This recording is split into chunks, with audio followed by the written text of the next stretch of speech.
Okay, so I woke up early. I don't know why I did that, but I was up earlier than I wanted to be, and I still feel tired, and I feel like it's gonna haunt me until I have some caffeine. But because I'm a fat lard and don't want to be a fat lard, I don't want to have caffeine. You see my predicament. Why do I not want caffeine? Aside from the fact of not wanting to be a fat lard, I'm training for a 4 mile fun run called the Abominable Run. Which anyone in Colorado, if you're doing the Abominable Run, let me know in the comments below. We'll be awesome. We'll see each other. I might even wear a costume. And I really want to stay in shape. I'm on a team at work where physical fitness is a little bit more required than in other places. And not that I entirely believe health BMI statistics, but it says I'm supposed to be about 30 pounds lighter than I am, and I don't like that idea. That I still have 30 pounds to go until I'm considered healthy weight. That and I hate running. Why am I doing something I hate and putting so much effort into something I hate? Well, because if I only stuck with what I like, it'd be very boring very quickly. I'm not going to go so far as to say I'm going to sit at home and do math, but running I will tolerate until I no longer hate it. Because, especially with my generation, all the millennials that are out there with a degree and no job and really believe they're entitled to something, I'm just all around the board, I'm seeing people not want to put effort into stuff, which is just dumb. And I'm not just talking like the little bit of extra effort to get that promotion. I'm talking like the effort to just do something, okay? For example, my in-laws, great and wonderful people, they were seen doing some house painting on their own. All the neighbors brought out lawn chairs and watched, because this was bizarre. How in the world could people do their own house painting without contracting it out? And Alan and Kathy looked at them and said, "We're not going to pay the thousands of dollars to contract it out. We like money. We like having said money." Really? And these were all younger couples too. This wasn't like some retirement community where everyone already had a good job. And I thought, really? The norm is to contract that out? Even I learned how to paint a house, inside and out. Okay, or, shoot. I haven't bought not dish detergent, but laundry detergent in about 3 years because Megan's mom taught us how to make it. Yes, it will involve about 2 hours in front of a stove dealing with chemicals you don't usually consider or put together or have on hand usually, but considering we were paying $6 to $7 for the one bottle, and now we're paying $3 for roughly 2 gallons of laundry detergent, I'll take this one. Right? Or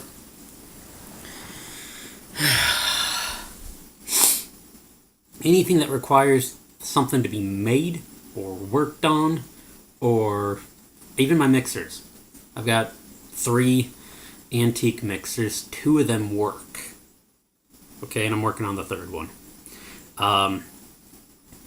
Because that's when effort was put into stuff.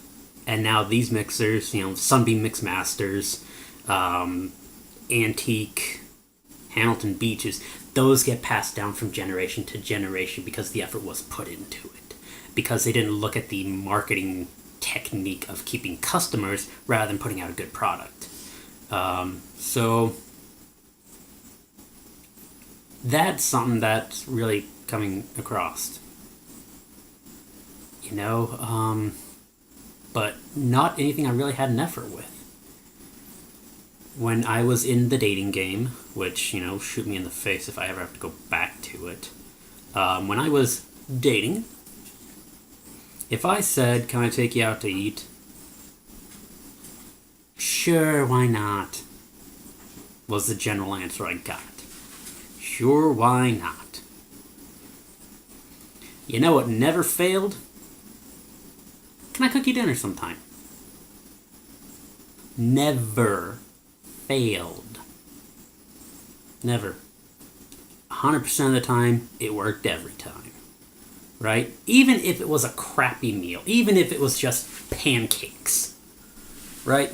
Pancakes worked. Why? Had a good conversation while I was making pancakes, and the female got to see, oh my gosh, here's a guy that's not going to be relying on takeout should I ever go on vacation if we're married.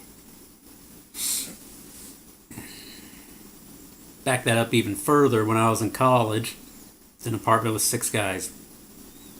And I was living La Vida Pobre, poverty kind of situation. And one day I splurged on myself and made cheesy bread. There was cheese inside the bread. There was cheese on top of the bread. It was cheesy. It was bread. It was wonderful. It was just out of the oven and resting and cooling after you just smeared that butter on top so it stays nice and chewy. Well, a guy comes back from work and he looks down at this bread in utter amazement. Guys, there's bread here." "Yes, there is. But guys, it's like real bread. There's no package." "Uh-huh. Whose girlfriend made this?" "Really?" And then the number of kids I met in our apartment building who didn't know how to do laundry.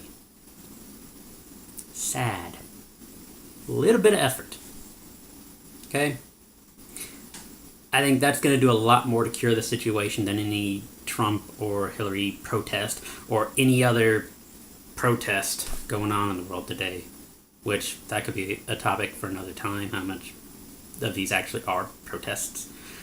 Or how much they're actually going to get something done instead of violence and people dying because people aren't even putting in the effort to come up with a solution. Hey!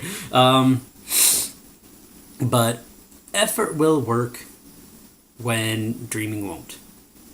Right? I'm all for dreams. Dreams are wonderful. Dreams have ambition. But nothing happens without effort. And I'm not saying that we need to totally shun every fast food joint in town, but if you learn how to make something you like, well, then you've got something. And so, man, it's just kind of frustrating, to see all these opportunities. People have so many great ideas. But when a textbook gets in the way, saying you have to learn a little bit about electricity before you can do this, or you have to learn a little bit more about how different resources work together, oh dang. Versus, that one person who can seemingly do everything and all he's got is a Swiss Army knife. They're going to get something done. They're the people you want to hang around. So that's really it for today. Everything seems to be going really well. It's Thanksgiving coming up, and I'm going to have Thanksgiving with both of my parents and my brother and his wife, and that'll be fun with the great and noble tradition of pie. Doesn't matter what the situation is, everyone brings a pie because that is the end of Thanksgiving and the beginning of Black Friday breakfast. Great and noble traditions, people. Gotta uphold them. Okay? Go out and be awesome. Peace.